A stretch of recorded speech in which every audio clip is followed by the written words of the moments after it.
Good with everybody, man. I hope everybody's having a productive day, feeling blessed, and like I always say, it's one life, one chance. We only got one chance to do this right. Let's get it done.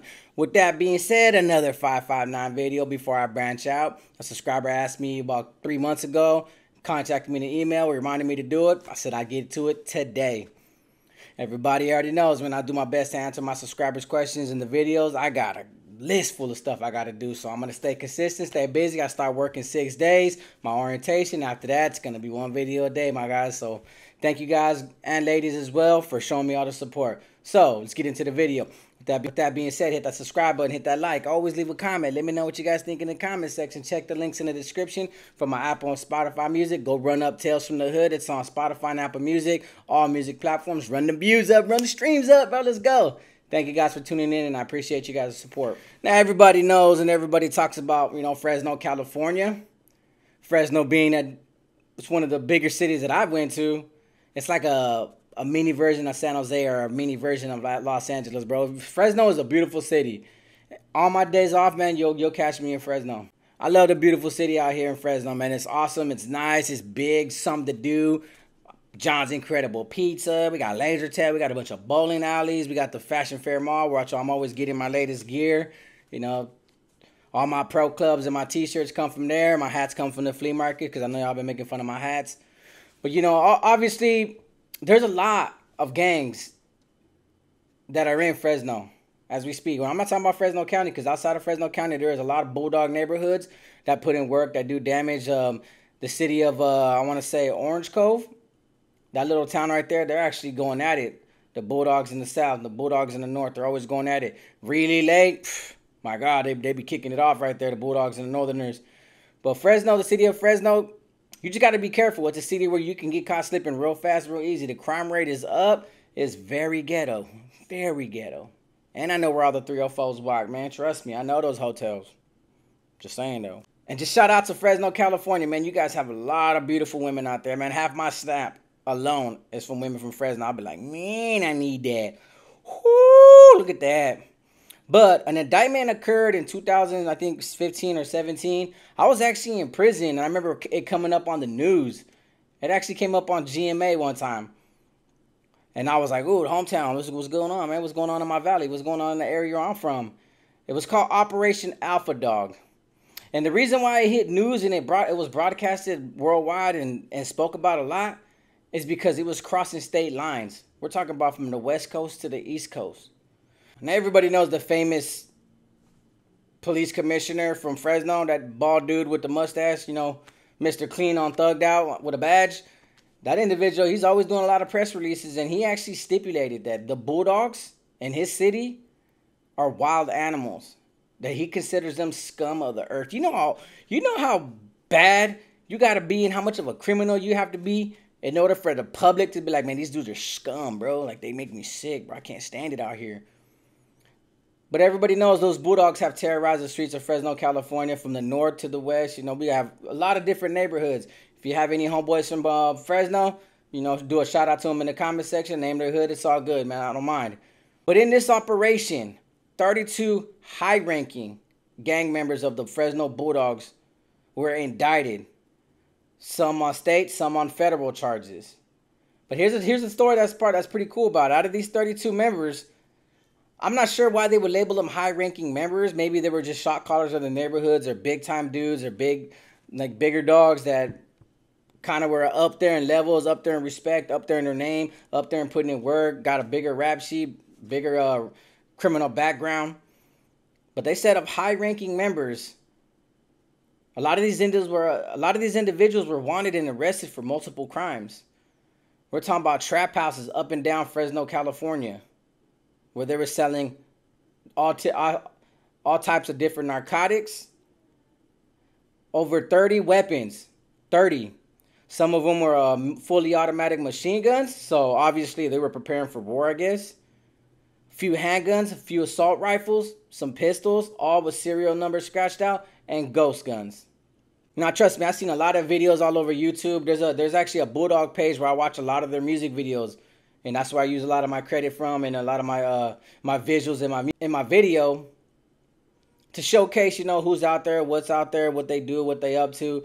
I mean, they live it just like it's the Bay. It's kind of like a mini Bay out there. They do the side shows, they do the racing. Kings Canyon used to be popping back in the day when they used to do lowriders on Blackstone and used to race cars. You know, Fresno's always been a nice place to go out there and party and have fun. They got the clubs, great shopping.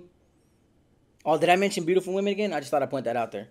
But obviously, I've seen a lot of videos. Man, I've seen so many Bulldog fights on YouTube that I wish I could repost.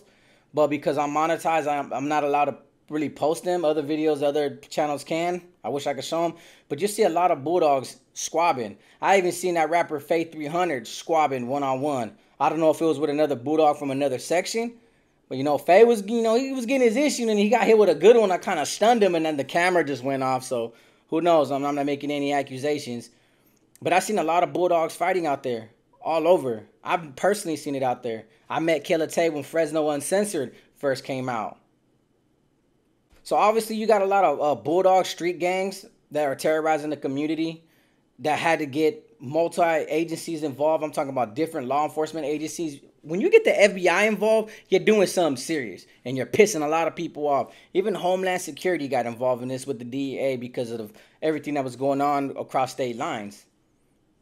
The thing about it was that tripped me out, like I was saying, there was wiretaps for months, almost years, on 5 individuals. Now, this whole Operation Alpha Dog, there's been a lot of speculation in the streets of Fresno because I'm out here a lot, but it's pretty much saying that a lot of these individuals either turned on each other during trial or that there was a lot of informants in the beginning when this operation really started because they had 5 individuals wiretapped on a consistent basis. They have recordings of these individuals admitting to crimes, talking about crimes, and crimes that were in the planning phase. Some of these crimes they actually allowed to be done even when they knew they were planning them in the first place just to have more convictions. There was a Bulldog and a couple of other his associates that were in New York. They flew out to New York.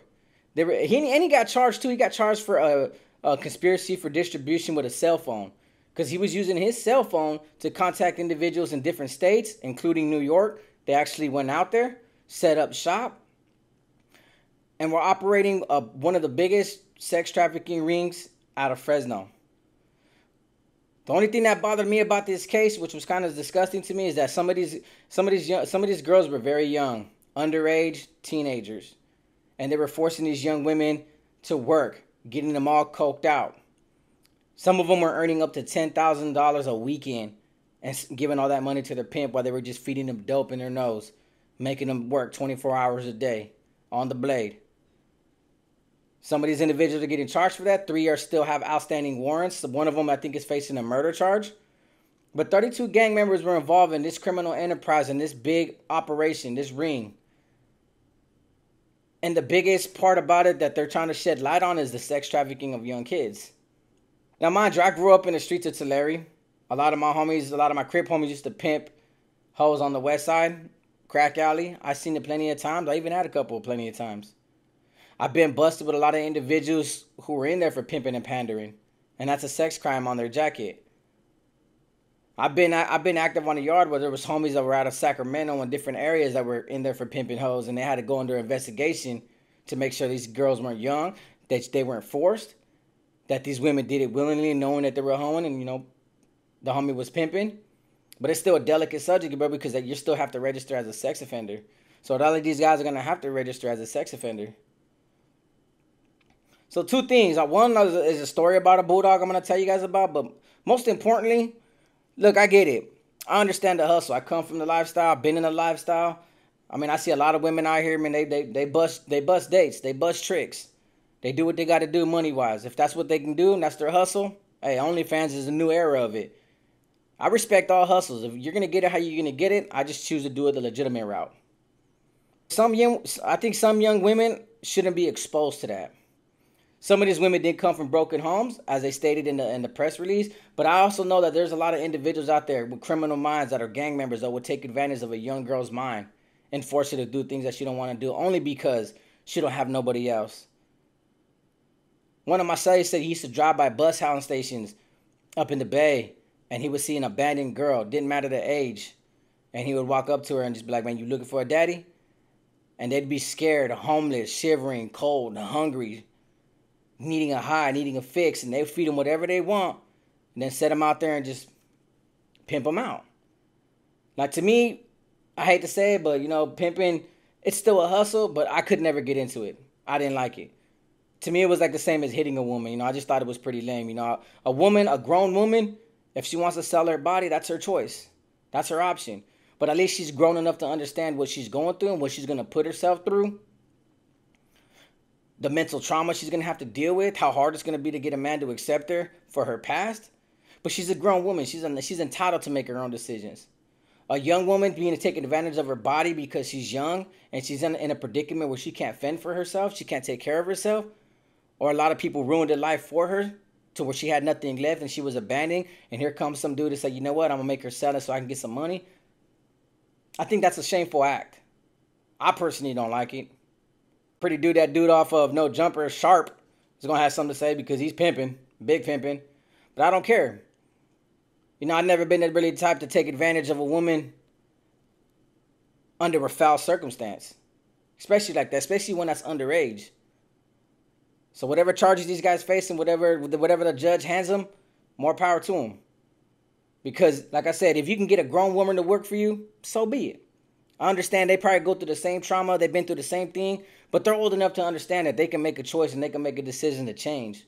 If they still choose to do it and they still want to live that lifestyle because it's fun, access to drugs, access to fast money. Hey, man, I got girls on my Snap all day just talking about meetups. 150 for a quickie. It's whatever. I just disagree with taking advantage of a young girl's mind and sending her across state lines. And just having them work 24 hours a day, just feeding their drug habit for a couple of dollars. Like, to you, to the pimps, yeah, that's money in your pocket. That money looks good, don't it? But I can tell you right now, I've seen it on a bunch of shows that I did not like. You got to really focus and understand what that pain is being like and what kind of pain is being instilled in these young girls' minds when they're laying on their backs, getting taken advantage of by a dude. To me, for you to force a young girl to do what she has to do to get you some money by using herself, to me, that's just another form of the R word. And you know what word I'm talking about. Because you forced her to do it. You might as well force yourself on her. And to me, that's pretty pathetic. But pimping's been around for a long time, so, everybody's going to have their input and insight on it and their perspective. I can only share my opinion to the best of my ability. So a lot of these individuals got caught, and 3 individuals are still wanted. One of them, like I said, is for murder. So they said that this operation did weaken the Bulldog gangs in the streets of Fresno, but to be honest with you, they breed and they breed well. Those gangs don't ever stop. They grow big and they grow fast and they grow vast. But I was locked up with this Bulldog on the SNY. His name was Drifter. And I want to say he was some Lewis Street. Light complected, colored eyes. Every time he got high, he looked like his skin was red like a tomato. But his name was Drifter. Now, first when we started messing with him, it's because he had long money. And the girl he knocked a girl from Palm Springs over the internet. And she was visiting him, giving him $500 every week, green dots for whatever he wanted to do. I was like, man, where'd you knock that at? I need that. I'd marry that in a heartbeat, even if I didn't know what she looked like. Just based on. She cashing out. Willingly. But we used to get him all tweaked out. He used to be in the house. He'd buy like 3 grams of tweak off me a lot. And I made most of my money off him. Every time he lost his cell phone, I got him another one. He'd pay me right then and there. All green dots. $1,500 to $2,000 easily. She'd come through. But she wanted him to change. And he wasn't changing. But one day he came to my cell and he was just tweaked out. And he was like... And I think he thought that me and my cellie were just in the cell getting high. Maybe he ran out. So he thought maybe by sitting by my door and, comforting my nads, I was going to get him high. But we're just chopping it up. We're having a great time talking about stuff. And he actually threw it out there. I don't know why. I don't know if the tweak got the best of him or he felt like I was trying to find out. I don't know what was going on with his mind, but he actually just told me, he goes, man, look, what I'm in here for is that me and my homies are running trains on these girls. He said, but one of the girls was underage at the time. He goes, we didn't know it. He said, I didn't do it. My DNA wasn't found. I'll show you my paperwork. I guess that's what he was appealing, because he ended up getting life. So I don't know the whole details of the story, but he said that him and a few of his homies, like I think he said like 7 or 8, were running trains on these hyenas, but the young one is the one that reported these individuals for the R word. And he went to county, him and all the rest of those guys. And they got removed by the Bulldogs. Now, like I said, I'm unfamiliar with Bulldogs procedures, how they look at this and this and that, because like I said, you know, Bulldogs out there, they do pimp. They run hoes on the track. That's considered a sex crime, but this one right here, I'm not sure. Like I said, I really don't know their politics like that, and I would love to become familiar with them so I could shed light to them. So he gets removed, and he has a big old slice mark right here. It's all pink. And that's why he said he went on this side, because the girl said that they all did it, but his DNA wasn't found on the girl, but the other guys were. All the Bulldogs got removed. And I was just hearing him out, and I was like, all right, I'm cool. As soon as he left, I called a homie Worm on my cell phone. The homie was upstairs, but I didn't want to get on the vent and talk about it. So I called the homie on my phone. He's above me. I'm like, hey, fool, yada, yada, yada, yada, yada. Hey, bro, I'm cutting ties with this fool. No business, bro. We gonna knock this fool down. Worm was like, oh, bro, like, that's none of our business. He ain't a rider. I was like, I don't care, bro. We've been doing business with him, and he didn't tell me, but I should have asked. But still, he got sex offense charges. You know, even though I wasn't even looking at the paperwork, I was just mad. Mad at the fact that, you know, he admitted what they were doing. He admitted that the girl was underage and he was older. That's all I seen. That's all I cared about at the time. So, yeah, I was young. I was hot. I was thirsty for a fight. I didn't really care. But Drifter wound up blocking it up anyways and going to Salinas Valley. So we couldn't get a hold of him. But still, it's one and the same, because this Bulldog actually did it. But it's one and the same. You know, this dude was from Fresno Bulldogs, so I know Fresno Bulldogs, they operate a little different. But I'm not making any assumptions or any accusations that all Bulldogs condone this kind of behavior. No. I'm saying these particular individual and his friends did it, and these people in this operation were doing it. All the way to New York. They were trafficking girls from Fresno all the way to New York and other states, making $10,000 a weekend. So the best message I could provide with this YouTube video is this. Look, man, it's okay. I understand how women treat men and men treat women. But it's never okay to take advantage of a young girl who's been through a lot. Or take advantage of a young girl, period.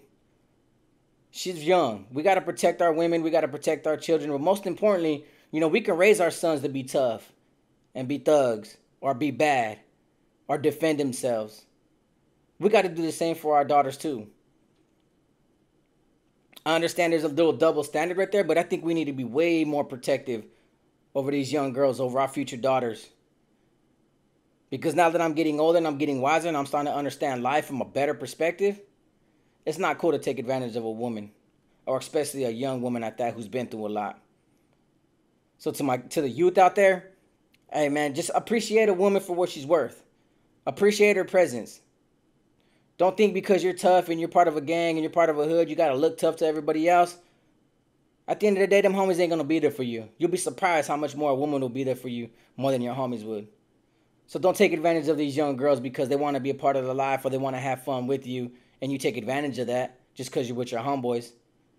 Now, I think we need to teach our young men to be a little bit more appreciative of young women and women altogether. So with that being said, like I always say, it's one life, one chance. We only got one chance to do this right. Let's get it done. Peace.